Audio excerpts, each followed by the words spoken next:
எனக்கு எண்ணெய் கத்திரிக்காயும் ஆம்லெட்டும் இது வச்சு அப்படி ரொம்ப பிடிக்கும். பிடிக்கும். நெய் ஊற்றி சோறில் போட்டு சாப்பிட்டா ரொம்ப நல்லா எப்பவுமே ஒரே ஸ்டைலில் எண்ணெய் கத்திரிக்காய் செஞ்சு போர் அடிச்சிச்சா?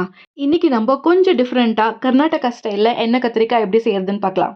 2 டேபிள் ஸ்பூன் வேர்க்கடலை, 1 டேபிள் ஸ்பூன் எள்ளு, 3 டேபிள் ஸ்பூன் தேங்காய் ட்ரை ரோஸ்ட் பண்ணி எடுத்து வச்சுக்கலாம்.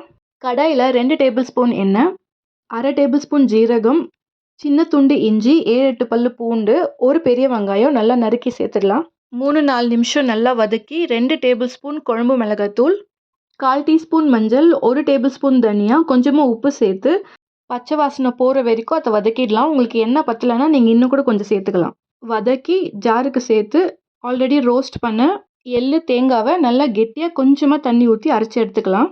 ஒரு 5-6 கத்திரிக்காவை நல்லா வாஷ் பண்ணி இந்த மாதிரி 4 கட் பண்ணி நம்ம ஆல்ரெடி அரைச்சி வச்ச அந்த மசாலாவை இதில் ஸ்டஃப் பண்ணிடலாம்.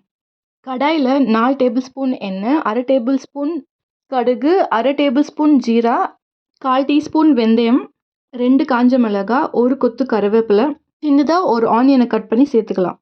நல்லா வதக்கி நம்ம ஆல்ரெடி ஸ்டஃப் பண்ணி வச்ச கத்திரிக்காவை அது கூட சேர்த்து அது சாஃப்ட் ஆகிற வரைக்கும் குக் பண்ணலாம். கத்திரிக்காய் நல்லா சாஃப்ட் ஆனதுக்கப்புறமா நம்ம ஆல்ரெடி அரைச்சி வச்சதில் மிச்சம் இருக்கிற அந்த மசாலாவையும் இது கூட சேர்த்து கொஞ்சம் தண்ணியும் சேர்த்து உப்பு காரெல்லாம் செக் பண்ணிவிட்டு அது நல்லா கொதி வந்ததுக்கப்புறமா ஒரு சின்ன லெமன் சைஸ் அளவுக்கு நான் புளி ஊற வச்சு சேர்த்துருக்கேன். உங்களுக்கு புளி வேண்டான்னா நீங்கள் அதை ஸ்கிப் பண்ணிடலாம். இல்லை நிறைய வேணும்னா இன்னும் பெரிய சைஸ் புளியை நீங்கள் ஊற வச்சு அதை சேர்த்துக்கலாம். மூடி போட்டு குக் பண்ணி நல்லா எண்ணெய் பிரிஞ்சு வந்ததுக்கப்புறமா கடைசியாக கொஞ்சம் கொத்தமல்லி தூவி நீங்கள் இறக்கிட்டிங்கன்னா சூப்பரான கர்நாடகா ஸ்டைலில் எண்ணெய் கத்திரிக்காய் ரெடி. கண்டிப்பாக ட்ரை பண்ணி பார்த்துட்டு எப்படி இருந்துச்சுன்னு கமெண்ட்ஸில் சொல்லுங்கள். வீடியோ பிடிச்சிருந்தா நம்மளுடைய கேஜிஎஃப் கிச்சனை மறக்காமல் சப்ஸ்கிரைப் அண்ட் ஃபாலோ பண்ணிக்கோங்க. பை.